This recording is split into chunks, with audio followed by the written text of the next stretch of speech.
Hey friends, tickets are now available for our new series of live workshops taking place in November and December. They're focused on getting coffee professionals and small business owners better prepared for 2023. There's one for coffee professionals, one for those looking to start or grow their business as a coffee consultant, and there's one for customer acquisition planning that's tailored to small business owners. Go to mapitforward.coffee/events to grab tickets or check the show notes for details.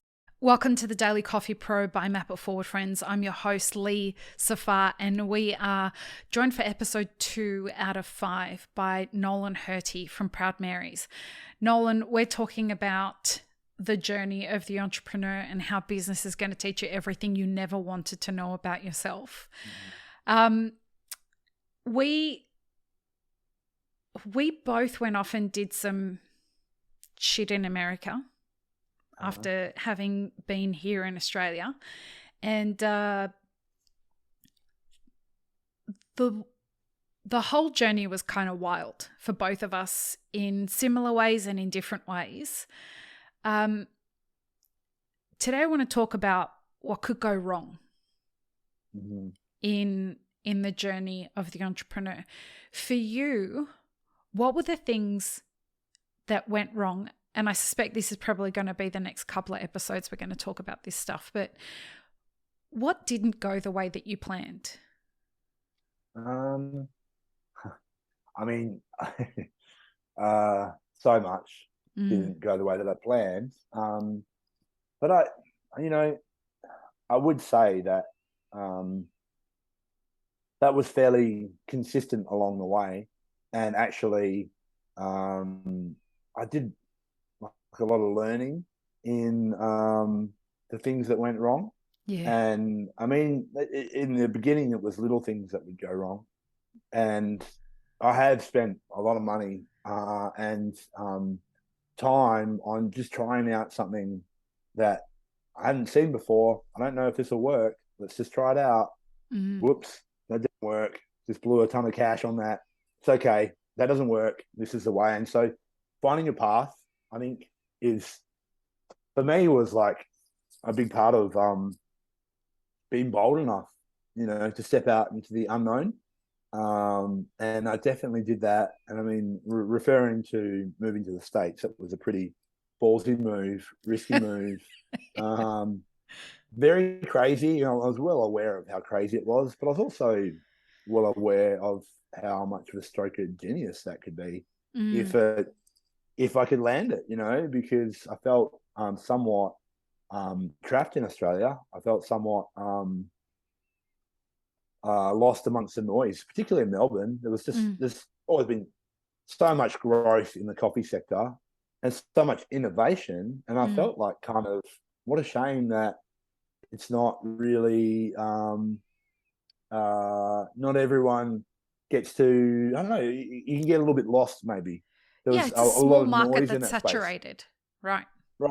And so I felt like, well, how cool would it be to go share what it is that we love with other communities that don't have that Melbourne kind of piece. And I guess like the steep learning curve was how that could be articulated or how that could be shared, and having also learning about Australian culture in that process and how things are communicated in Australia. What are the cultural differences between Australia and the US? And they're a little bit hard to see sometimes. Some are pretty obvious, but there's a lot of stuff that appears the same, but it's not. It's a little different. And so we definitely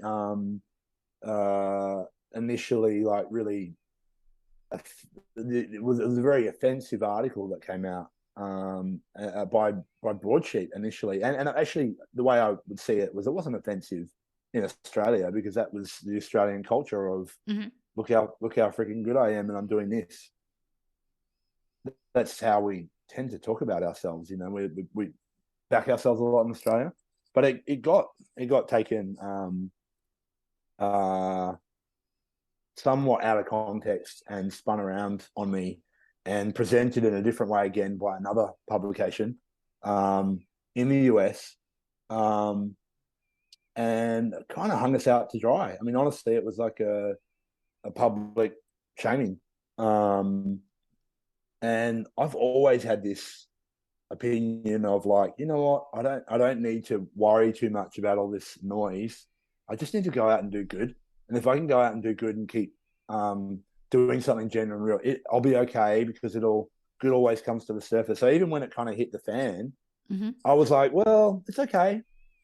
Even bad news is good news, right? And I'm like, it'll be all right. And I didn't really see how much that was really hard to deal with, and it hurt. It really hurt. And when I arrived in Portland, I kind of felt like I had the whole community against me. If not globally, the coffee community was like, well, who the hell is this guy think he is, saying all of that? And to be fair, I didn't actually say any of that. It got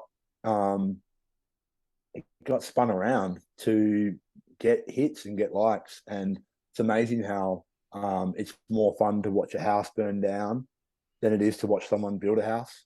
And so it was fun for everyone to kind of jump on that. And it really hurt. I mean, we had genuinely done a lot of stuff for the industry. We really had done a lot to help the Australian coffee scene become what it was. We really pioneered Melbourne specialty.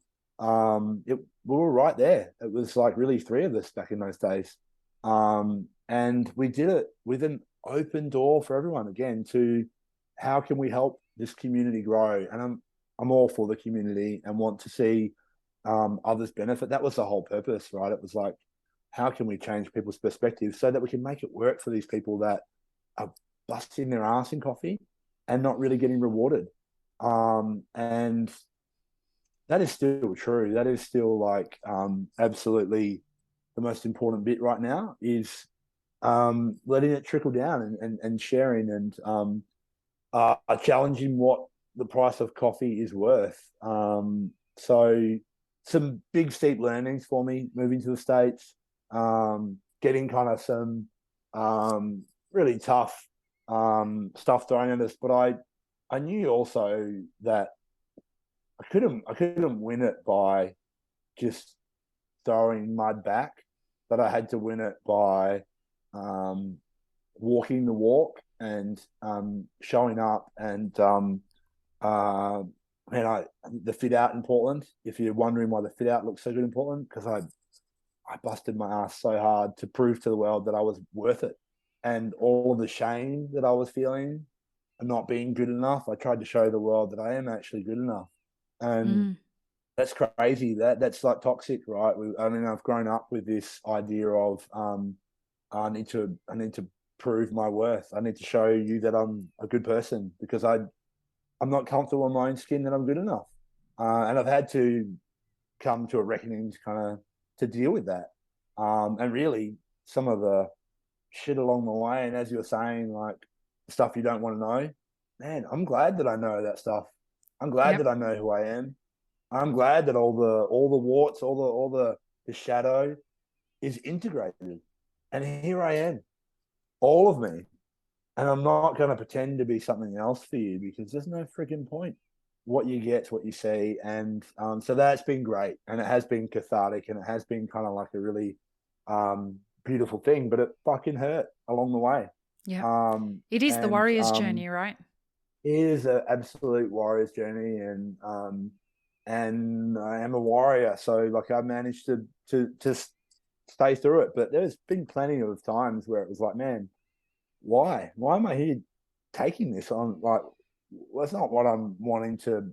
Why attack? We really should be trying to grow the industry. We should be conspiring to each other's success. Let's help each other out. Yeah, man. I mean, because ultimately, want to make it better for everyone, and there should be a bigger awareness about what is the difference between a real product, coffee-wise, versus what people don't care, and it's just a transaction. Right. And that we're such a small part of the industry that it's so easy to get caught up and forget that actually we should just be growing the industry for everyone, and trying to bring more in. Yeah. Can we talk about that just going to sit for a minute on that whole, the article and the industry response, because you and I have both gone through the global coffee industry hammering hard in the press, and like I've been kicked out of cafes because I started Elixir Specialty Coffee. You're ruining specialty coffee by releasing a bottled beverage that nobody else can make except for you.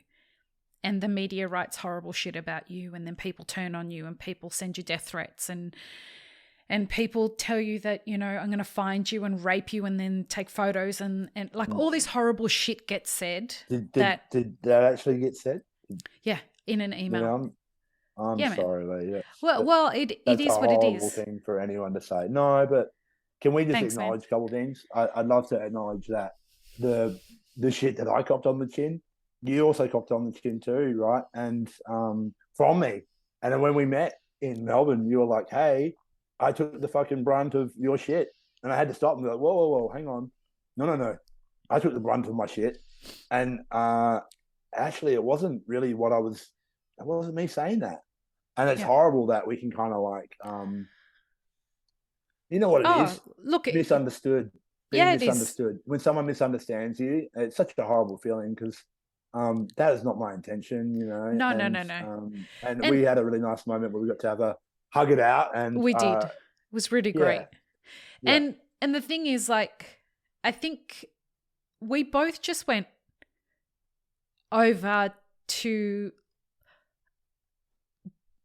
like build something.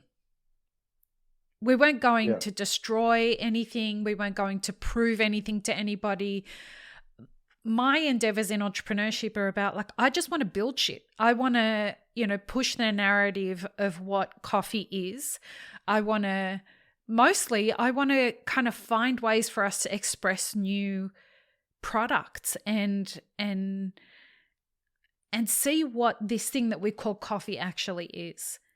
But what ends up happening is that I've found in this industry, when you try and do something different, there is this shaming that happens. Uh-huh. And you've experienced it, and I've experienced it. And I'm used to the tall poppy syndrome here in Australia. I wasn't used to it on a global level. And the shaming that happened to you was not like anything I think I've ever seen before. Yeah. In our industry. It was, and I remember the day that it happened, and it was one of those weird moments where, everyone kind of converges in the one place without anyone planning to be there, and then everybody ends up being there. And I was living in LA at the time, and the talk, like it was hours after the broadsheet article had come out, and everyone was like, Nolan's blacklisted. Yeah. And for me, I started panicking because I already knew that I had been blacklisted for other reasons. Yeah. And then I thought, this is going to be really hard for Nolan as he starts to do this thing. But I also thought, but nobody reads broadsheet in America anyway, so maybe he'll escape it. That was done within a couple of hours, like by that time. Yeah. And then you see this phenomenon happen where people who haven't tried to do a fucking thing in their life become keyboard warriors, and they start telling everybody exactly what was, like, what's wrong with what the person who's trying to do something has done. Yeah, I mean, I want to say a couple of things, because please go. Really important. It's really important. I think there's a couple of things to learn from this. First of all, you can't be blacklisted. You can't be cancelled. It doesn't really. I mean, good. You can't. It doesn't really exist. Like, we're actually spiritual beings, not just human beings. And how many lifetimes have I freaking been going through this thing? And and so this is my journey, and that was part of it. And a massive public shaming, that was part of my journey. it actually taught me to really like, well, and it's horrible to have this feeling about everyone's talking about you. Um, but what's it all for anyway? Like, why are we here? And I I really felt, well, I really feel now more than ever, you have to just walk your own path and you have to do Yeah. your thing. And you can say what you want to say. People can have an opinion. That's fine. That's yours. I'm going to do my thing anyway. Don't tell me how to do my thing because I'm going to do my thing. Yeah. And you really like if you are living your life out there worrying about what everyone is thinking about you, man, that sucks. That's a hard place to be. And how you look and what you're wearing and am I good enough and all these. There's so much pressure on us to, and you know, trying to unpack all the shit that was handed to us as a male. All of Mm. the like, don't cry, pull your socks up, harden up. Um, Far out, dude. Actually, I didn't really learn how to express anger or Yeah. emotion because we weren't supposed to show any. Yeah. And And so you just toughen up, and then like uh, trying to swallow all that emotion and bottle it. That's horrible, and that's really not a nice place to be either.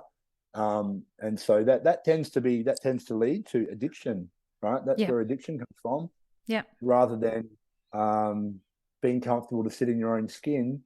You can make yourself more comfortable by medicating on whether it's porn or alcohol or drugs, or for me it was Work. working. Yeah.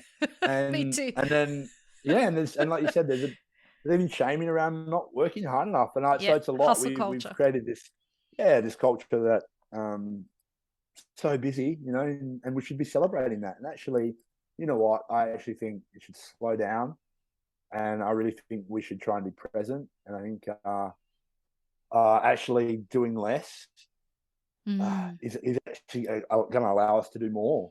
Yeah. Because we can be here for the moment, and we can actually like be real with people and be genuine, as opposed to kind of like brushing everything and everyone out of the way to Yeah. climb this thing that at the end of the day, where does it get you? Like I feel like I woke up and was kind of like, well, hang on a minute, I've done all this stuff, sacrificed my kids. I hadn't seen my kids. They're now like 8 and 12. I'm like, holy crap, I've got two kids. I've still got a wife, barely, like Mm. we kind of like were on the ropes there. Um, and then I realized, well, hang on, that's I'm not actually all of this stuff I've been chasing doesn't lead to anything for For I'm not going you. to get anything out. Yeah, for me, Yeah. I've been building it up to make it look good for everyone else to look at Yeah. me and go, oh, he's doing great. Yeah.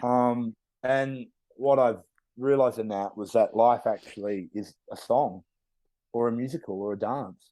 And actually, all that we're meant to do, Lee, is to sing along and Yeah. to play and to dance and join in on life, have some fun, stir some joy in the world. And so, more than ever right now, we need to be silly and we need to be playful and we need to Mm. engage and just have fun. We get to enjoy it. It doesn't have to be so hard. It's okay to be.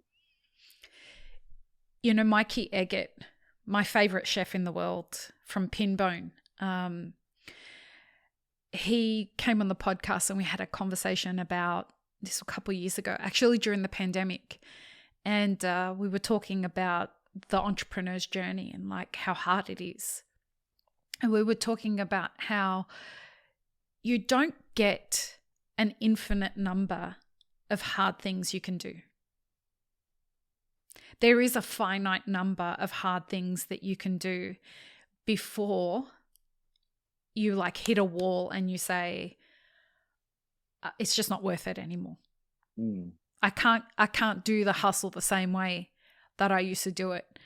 And it sounds to me, when you talk about being silly, it sounds like you've come to the realization of, if I'm going to keep doing this and I'm going to keep growing this thing, dancing and being silly and enjoying the world is the way that I'm going to do that. Yeah, no, I mean, I don't know. Now I want to be a really present and authentic and genuine leader for my people. I don't want them to think that they have to flog themselves to impress me. That's not going to impress me. I want them to take care of themselves and to be balanced and to look after themselves and to show up present and be here. That'll impress me. And I mean, the amount of things that got thrown on that plate when that public shaming happened, that was just one of the things. Right. I mean, it just kept piling. I mean, we didn't have the funding that we thought we had. We were like not even halfway there, and it pulled out in the last second. And I'd scooped my kids up, pulled them out of the school, packed up the house, packed it up ready to go, but couldn't send the stuff because we didn't have the visa. Yeah. And we thought, we'll just go anyway and we'll get the visa when we get there. 3 months of Airbnbs in Australia, rinsed out our personal funds, get to the States. Trump gets elected. Daylight savings happens. The coldest winter Portland's seen in 40 years comes upon us after a Melbourne winter. And we got a denial on our visa. Oh, fuck. On top of the public shaming, on top of the fact that Melbourne was going through its own heaviness. Melbourne and Australia suddenly started to talk about wage theft and all of these like things that had been rampant in Melbourne forever now had a spotlight on it. Mm. It was a heavy time. And I honestly, it got really dark. And I remember thinking, well, this could be it. But I can still see a flicker. Yeah. Only a flicker. I can fucking see it. I'm going to keep going. I'm just going to keep chasing that flicker. Maybe it'll come back. Mm. And sure enough, survived, but pretty traumatic, really. And trying to navigate that as a couple and a family. Our poor kids having to go through that, energy, not even really being aware of what was going on, but just how stressed mum and dad would have been, the PTSD is real. When you go through a public shaming like that, as well as the trauma of moving to a different country, as well as living on the poverty line because you don't really know where the funding's coming from.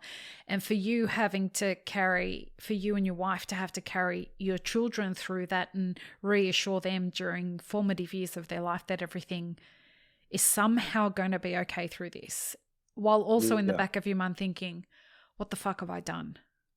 Yeah. Yeah. Well, intense. Hey, I mean, it's intense, but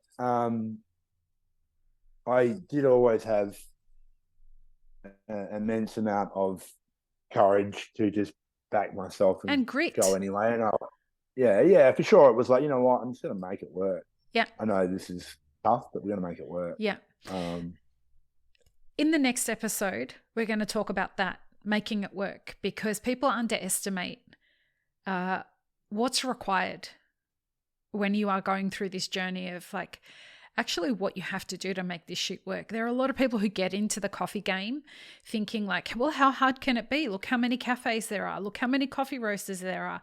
If they're all doing it, surely I can do it. And people really underestimate the amount of hard work as well as easy hard work that's involved in making this happen. And then when you add on top of that a global industry that's pushing against you and kind of conspiring against your success, that can get infinitely harder. So let's talk about that in the next episode. Awesome. Perfect. Peace, love, and peanut butter, everybody. Have an amazing rest of your day. Thanks for tuning in, friends. There are 2 ways you can support this podcast. Firstly, become a paid member of our YouTube channel. Secondly, you can join our Patreon for as little as $3 a month. Don't forget to subscribe and like this video before you leave, and check the show notes for more information. Now, this is what you should check out next.